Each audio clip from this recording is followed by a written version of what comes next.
Welcome into the bunker of General Gridiron, Field Marshal of football forecasting. We're about to map out the way this college football weekend is gonna go.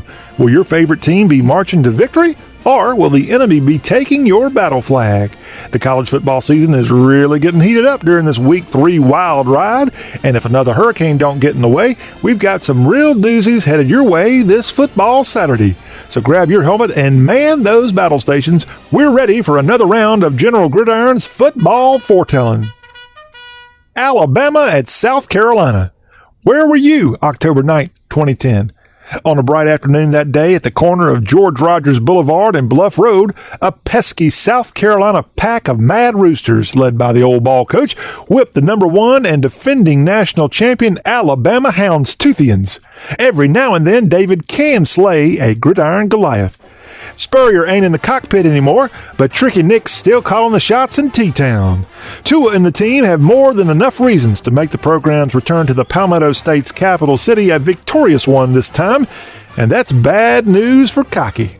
The Generals victor, Alabama. Pittsburgh at Penn State. This weekend marks the 100th time these Keystone State foes have suited up against each other. I reckon that's why this one's dubbed the Keystone Classic. The Nittany Lions enjoy a slight edge in the series over their neighbors to the west, 52, 43, and 4 ties. As college football celebrates its 150th birthday this fall, let's remember some of the greats that have suited up for these two Yankee bastions through the decades. Ditka, Dorsett, Fitzgerald, Ham, Marino, and Warner. Seriously doubt any of the men dotting the rosters this Saturday have that legendary of a career awaiting, but a big win would sure help their quest. The Generals victor, Penn State. Texas versus Rice at NRG Stadium. It's been 25 years since Sammy the Owl gave a victorious wink over Bevo's way. In fact, I think John F. Kennedy jinxed the Nightbirds with his famous going to the moon speech at Rice Stadium in 1962. In it, he uttered, "Why does Rice play Texas?" JFK's comments implied Rice had a history of losing to Texas. However, the two football teams had actually split 5-5 in their previous 10 meetings and would tie the following month. On the other hand, the president's comments about Rice and Texas might have been as forward-looking as his statements about going to the moon, which actually occurred in 1969. Since 1963, Rice has gone just 2-42 against Texas, and the Owls will be grounded at the launch pad this Saturday. The Generals victor, Texas. Another neutral site matchup, Louisville and Western Kentucky at Nissan Stadium. The University of Louisville is a prestigious public university in the wonderful Commonwealth of Kentucky. Western Kentucky University is another Bluegrass State public institution that represents its Commonwealth with distinction. So, what the heck are these two colleges doing playing this contest 40 miles outside of the Bluegrass borders in Nashville? Coach Scott Satterfield filed a win for the U of L in Week 2, something slightly rare in the last 2 years, as the Power 5 Redbirds literally have to fly past Bowling Green on the way to Volunteer Land. They're likely to take that road rage out on the Toppers during this Saturday evening skirmish in southwestern Kentucky, Tennessee, whatever. The Generals victor, Louisville. Florida at Kentucky. Not going to mention that, 31 straight games UF won over UK from 1987 until 2017. But last year in the swamp, history was on the Cat side as that streak ended and is now a distant memory for all parties. Mark Stoops hopes the tide turns on streaks with this Kroger-Field meetup. He's done a dang good job in steering this big blue ship in the right direction, and an orange and blue sea storm better stay way off the horizon. But Captain Dan and the Gainesville Pirates are ready to loot Lexington again and restore order in the SEC East. The Generals victor, with Kentucky's quarterback out for the season, Florida in a close one. Still to come on this week's college football forecast.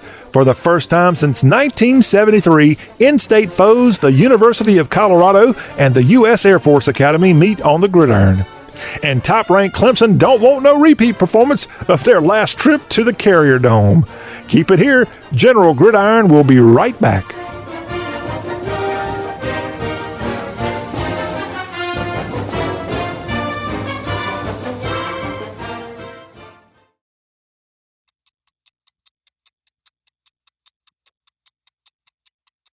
I was living in a shelter, juggling 3 jobs. I had to be resilient. That's something that you can't teach.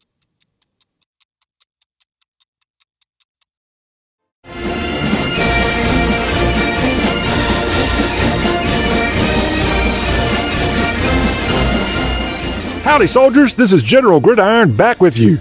Each week, this fabulous football forecast is heard on some of the finest radio stations all over the land, including WKLY AM 980 and 104.1 FM, Lake Hartwell's radio home since 1947 and the voice of the Hart County Bulldogs in Hartwell, Georgia. And in Thibodaux, Louisiana, KTIB AM 640 and 103.7, Lagniappe 103.7, more of what you want. We appreciate all of our radio affiliates. Now, let's get back into the football fight. Duke at Middle Tennessee. Talk about your staying power. Rick Stockstill has been skippering the MTSU football program since 2006. Imagine all of that head coach turnover that's happened at almost all other FBS schools since midway through George W.'s term in office. In 2006, David Cutcliffe returned to coach in an assistant's capacity with Phil Fulmer up on Rocky Top. He did a good job, so much so that Tobacco Road came calling a few months later. These two coaching dinosaurs will go after each other at this blackout game in the borough. Look for Asher O'Hara to have another good game on the ground and in the air as the home team escapes. The Generals victor, Middle Tennessee. Air Force at Colorado. This is a contest of two institutions in the same state that haven't played in 45 years. In a game at CU in 1973, as the Vietnam War was winding down, students from that liberal civilian school attacked the USAFA cadets in attendance, and the academy superintendent quickly put a halt to this series. I guess time heals old wounds. Chances are the kids in the CU student section now, their grandparents might not have been alive back in 73, but they still know how to party and get high in the Rockies. And after last weekend's thrilling comeback win over ranked Nebraska, this Folsom Field feud has the potential to go dormant for another 45 years. The Generals victor, Colorado. Iowa at Iowa State.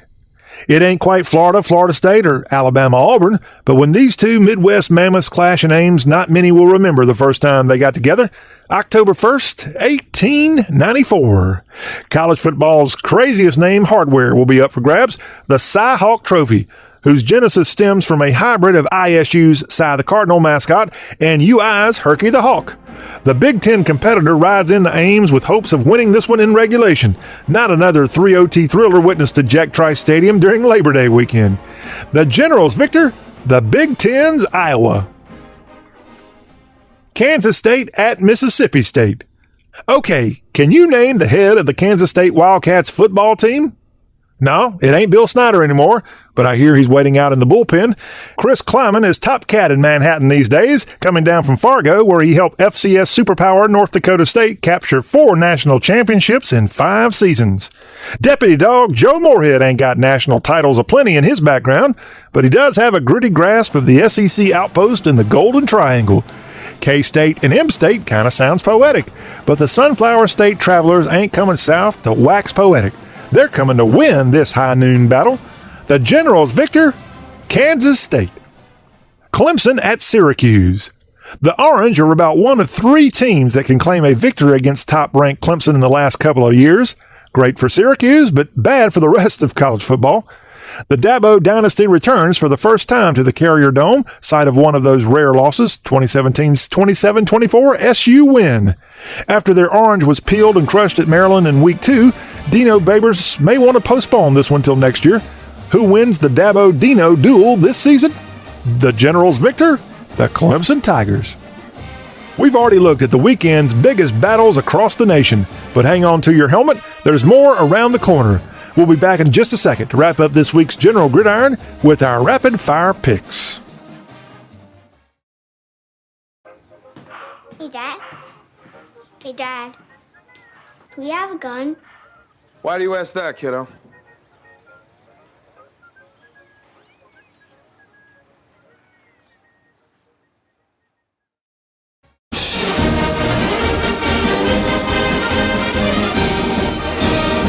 This is General Gridiron back with you. We've already maneuvered through this weekend's frontline college football showdowns. Now, it's time to fix bayonets and storm the field with our rapid-fire football forecast. Ohio State obliterates Indiana. Texas Tech takes down Arizona. Oklahoma State rides over to Tulsa and wins. Georgia gets Arkansas State. Tennessee Knoxville wins against Tennessee Chattanooga. NC State bites West Virginia. Stanford bests UCF. Notre Dame blasts New Mexico. East Carolina sinks Navy. BYU wins again versus USC. Memphis massacres South Alabama. Army storms UTSA's Alamo. Minnesota halts Georgia Southern. Northwestern outgambles UNLV. Michigan State easy over Arizona State. Colorado State continues Arkansas's agony. Southern Miss flies high in Troy's Wiregrass. Virginia waltzes on top of Florida State. TCU takes care of Purdue. And Oklahoma wins the Troy Aikman Bowl versus UCLA. Well, troops, you can now put your swords back in their scabbards. We're all out of picks on this edition of General Gridiron. We'll be back again next week, same General Gridiron time, same General Gridiron station. So don't forget to tune us in on the radio, Facebook, YouTube TV, or download the Y'all Show free on iTunes Podcast. And don't forget to tell your friends all about the show. Just search for General Gridiron. This is John Rawl, the General of Gridiron Glory, thanking you for letting me be a part of your weekend celebration. General Gridiron is a production of Y'all. For more, log on to y'all.com, the ultimate guide to the South. That'll be all, y'all.